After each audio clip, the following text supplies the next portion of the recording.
Hello everyone.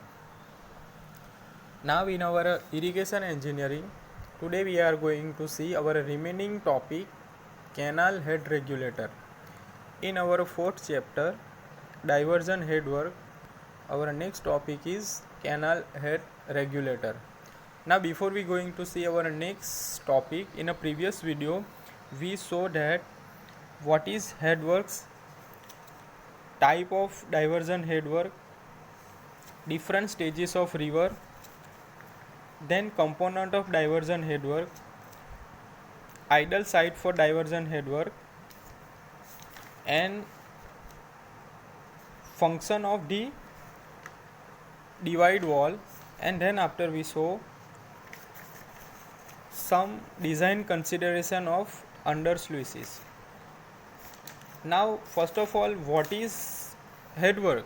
So a hydraulic structure constructed across a river for the purpose of raising water level in the river so that it can be diverted into the obtaking canal, it is called headwork. So there are two types of headwork, storage headworks and diversion headwork.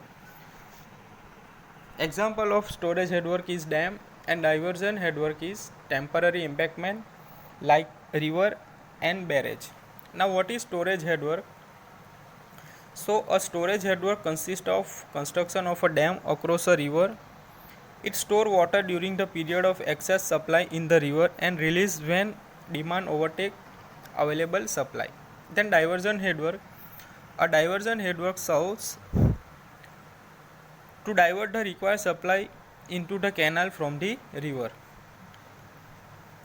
Now purpose of the diversion headwork. A diversion headwork serves the following purpose. It raises the water level in the river so that commanded area can be increased. It regulates the supply of water into the canal. It controls the silt entry into the canal. It provides some storage of water for a short period. It reduces fluctuation in the water of supply in the river. Now type of diversion headwork, temporary diversion headwork, permanent diversion headwork. So what is temporary diversion headwork? It consists of a spur or a bund constructed across the river to raise the water level in the river and divert it into the canal. Now what is permanent diversion headwork? It consists of a permanent structure constructed across the river to raise the water level in the river and divert it into the canal. Now what is weir? So a weir is a solid construction put across the river to raise the water level in the river and divert the water into the canal. Now what is barrage? The function of barrage is similar to that of weir, but it heading of water is affected by the gate alone, and the major part of ponding is achieved by the gate. Then after, different stages of river. So there are different stages of river. So first of all, rocky stage, it is also known as hilly stage, boulder stage, alluvial stage and delta stage. Then what is ideal site for a diversion headwork? So an ideal site for diversion headwork should have the following characteristics. The river section at the site should be narrow and well defined. The river should have high, well defined and non-submersible bank. Good foundation should be available at site. The construction material should be available locally. At the location of diversion headwork, the river should be straight. There should be suitable arrangement for the diversion of river during construction. The site should be easily accessible by road or a rail. Suitable site for the location of the colony for workers should be available in the vicinity of the project site. The canal taking off from the diversion headwork should be quite economical and have a large commanded area, and the overall cost of the project should be minimum. Now component of the diversion headwork. The various components of diversion headwork are as weir or barrage, divide wall, fish ladder, approach channel, scouring sluices or under sluices, silt excluder, canal head regulator, marginal bunds and guide banks. Now our next topic is canal head regulator. So what is canal head regulator? So a canal head regulator is a structure constructed across the head of canal taking off from the upstream of the weir or barrage. Canal head regulator क्या है? It is कहाँ पे construct होगा? Canal के ऊपर, ठीक है,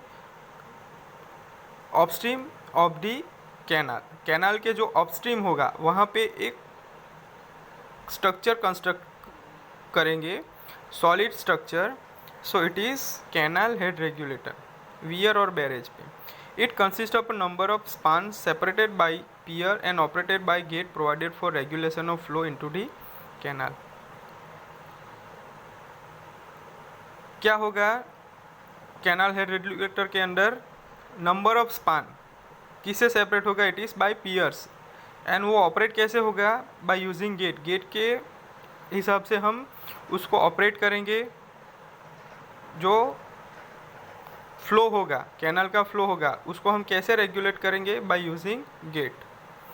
the span of 6 to 8 metre are commonly use with counter balance steel gate which is operated manually by winches. Span क्या होगी? 6 to 8 metre.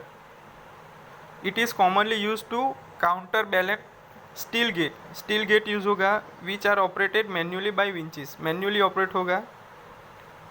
Now function of canal head regulator. क्या है फंक्शन कैनाल हेड रेगुलेटर का? To regulate the supply of water into the canal. Canal के अंदर जो flow हो रहा है, ठीक है, उसको वो रेगुलेट करेगा.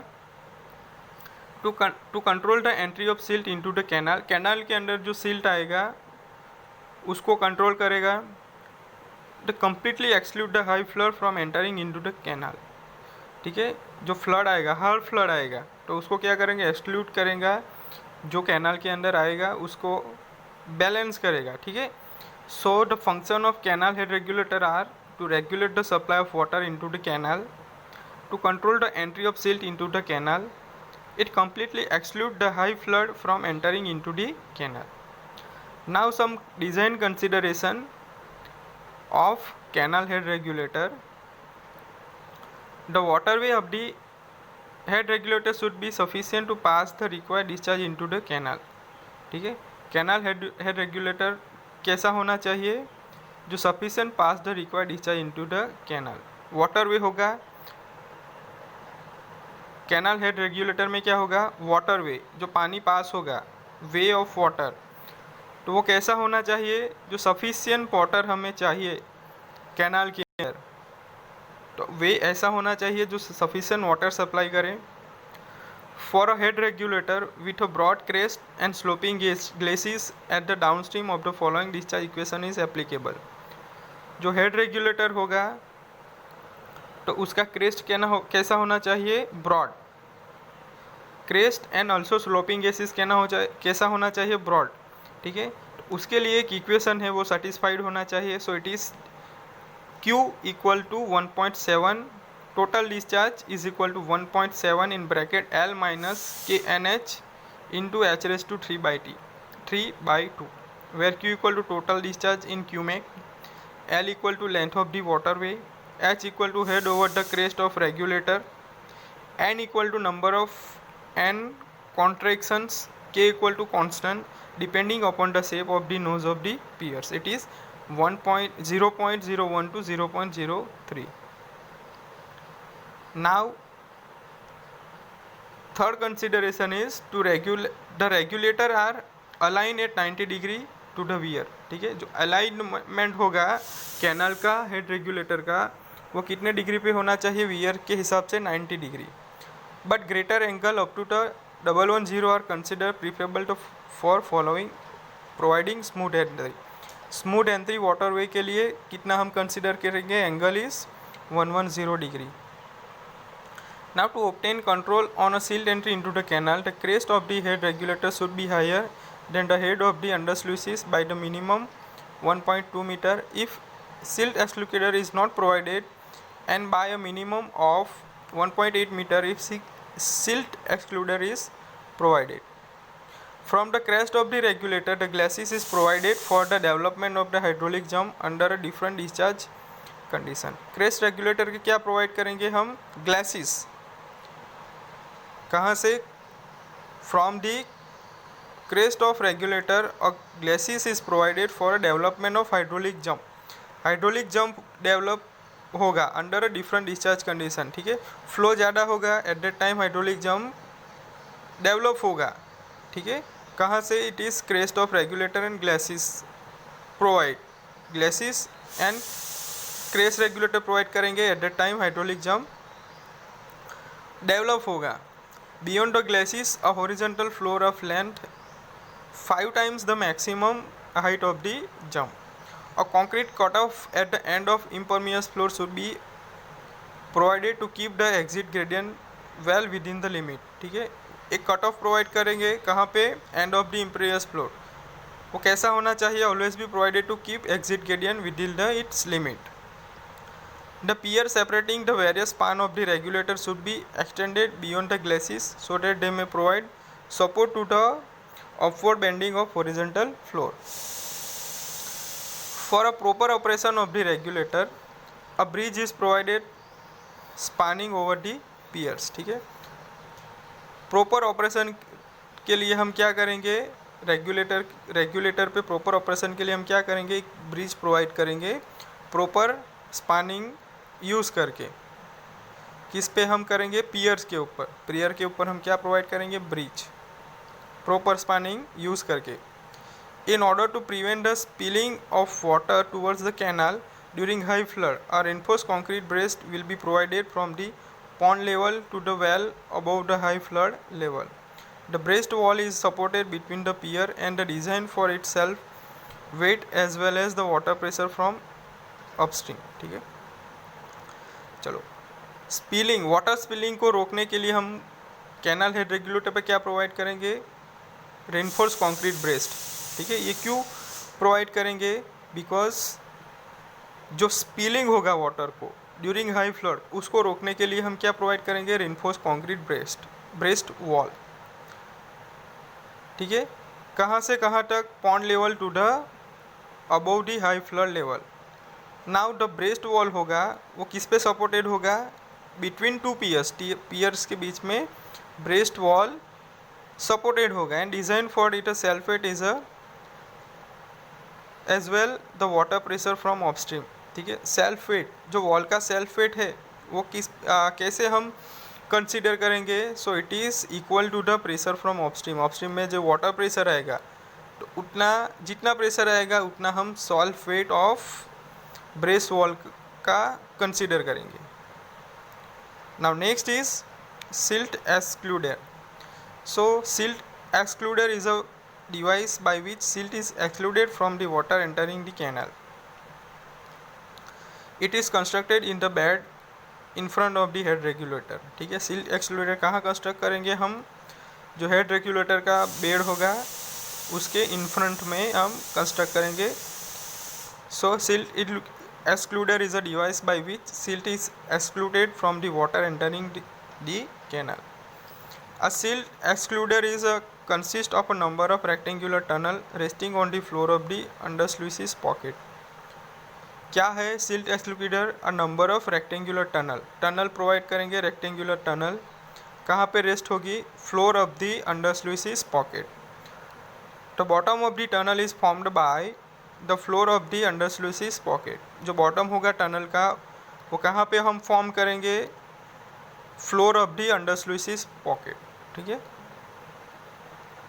The top level of the roof of the tunnel is capped same as the level of the crest. जो टॉप लेवल होगा रूफ का, टनल रूफ का जो लेवल होगा टॉप लेवल, वो कहाँ पे रखेंगे हम? As a level of the crest of the canal head regulator. The tunnel are the different length. Tunnel की लेंथ क्या होगी? डिफरेंट होगी. So the tunnel nearest to the crest of the canal head regulator is of the same length as the length of the head regulator and the successive tunnel are the decreasing length. जो हेड regulator के पास नज़दीक जो tunnel होगी उसकी height length हम ज़्यादा रखेंगे. देन आफ्टर जो नंबर ऑफ टनल आएगी उसकी हम लेंथ में डिक्रीमेंट करेंगे. So it is the silt exclude leader. So it is the canal head regulator. It is function of canal head regulator, design consideration and silt excluder.